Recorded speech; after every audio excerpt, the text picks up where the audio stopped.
Toda esta charla se ha organizado en el marco de esta legislatura, había sido difundido el cartel específico de la charla y no había habido ningún problema, hasta que Vox publicó un tuit increpando de alguna manera a Navarra Suma por organizar esta charla. Poco después, entonces es cuando me llaman.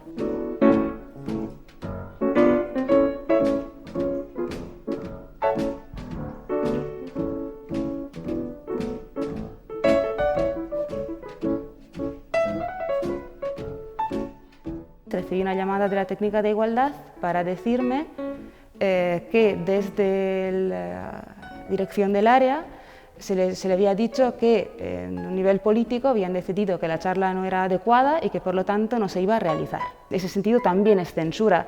¿Qué quiere decir? ¿No es adecuado hablar de orgasmos? ¿Qué son? ¿No es adecuado hablar de ello o los orgasmos? No sabemos, ¿no? Porque ya parece que ni siquiera es adecuado hablar de sexualidad con personas adultas. I knew how it would feel to be free. I wish I could break all chains still binding me. Yeah. Wish I could say all the things that I can say when I'm relaxed.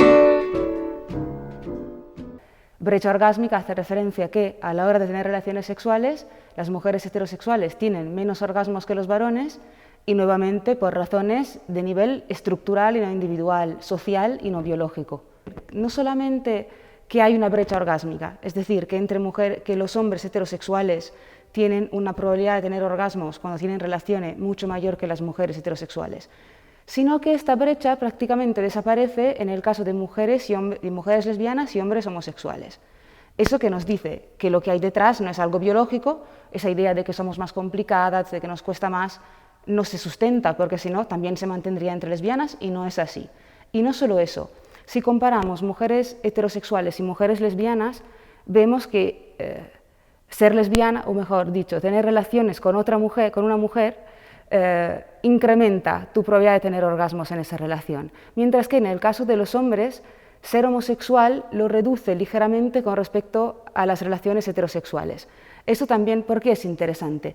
Porque echa para atrás la posible explicación de decir por qué, como son dos mujeres, el mismo cuerpo se conoce más, etc., eso también pasaría entre dos hombres, y no pasa. Y en ese sentido, poder empezar a hablarlo, poder empezar a decir mira, esto no pasa solo a mí, esto pasa a una gran parte de mujeres y en muchas relaciones, y creo que es liberador y es desde luego un punto de inicio para poder cambiar las cosas. Yo soy Paula Damonti, soy experta en género por la Universidad Pública de Navarra y terminé en 2017 una tesis doctoral sobre violencia de género en relaciones de pareja.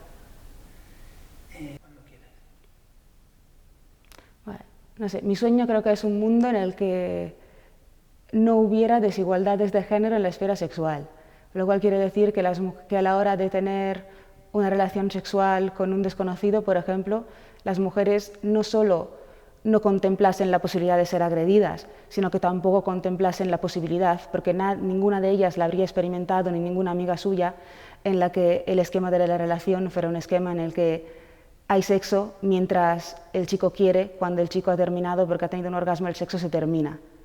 Quiero un mundo donde eso no es imaginable, simplemente. Quiero un mundo también en el que el sexo que se dibuja en las películas, en las novelas, el sexo que aparece en los cuentacuentos, el sexo que toda adolescente, chica y chico imagina, incluye prácticas diferentes y tiene en cuenta el placer de las mujeres en la misma medida en la que ya se tiene en cuenta el placer de los hombres. Aocha.info